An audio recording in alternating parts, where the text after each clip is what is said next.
Alright, Joe Guyver again. We're going to show you how to make a small hand knife out of a piece of a bandsaw blade. Simple bandsaw blade. This one here is, I want to say it's 1 3/16 wide, 1/16 of an inch thick, and it's a 2 to 3 tooth per inch blade, so it's fairly aggressive. It's meant for some heavy duty wood milling. It actually came off of a 13 to 14 foot bandsaw blade.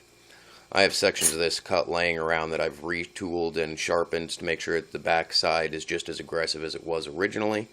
And we're going to show you the tools you're going to need to make one of these today.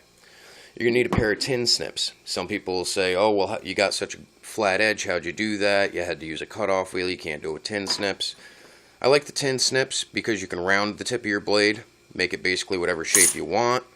I prefer to keep that little tiny gutting hook type effect in there. And I actually sharpen that right up. You can't see it too well. But that's my little gutting hook. Other than that, the back of this can be used as a saw.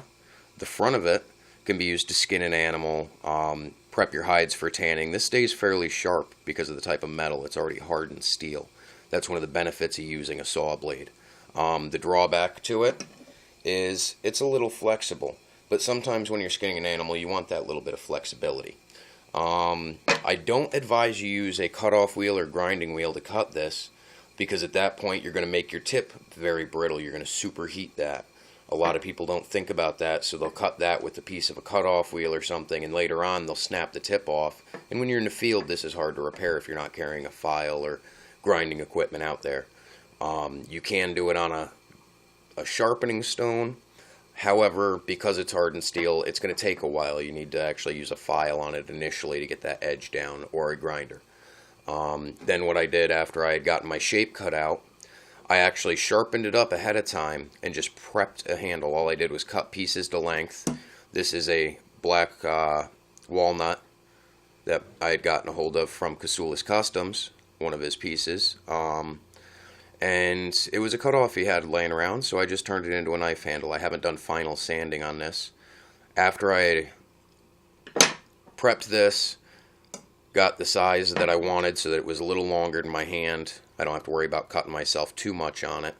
I got that set to go, drilled where, using an 1/8 inch drill bit, drilled where my epoxy was going to go through. This is a small enough knife. I'm not going to be beating heavily on it. It's not something I have to screw or bolt together. A good 5-minute epoxy or an hour epoxy will work for this. I use high strength epoxies that are meant for wood and metal. Don't use something that's meant for plastic. Obviously that won't work.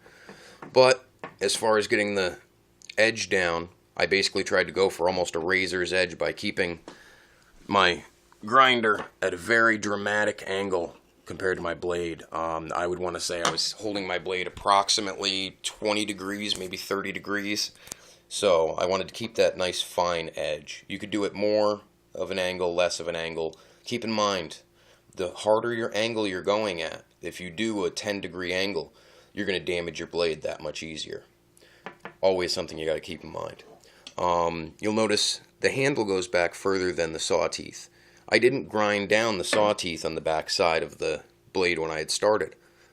I overlapped it.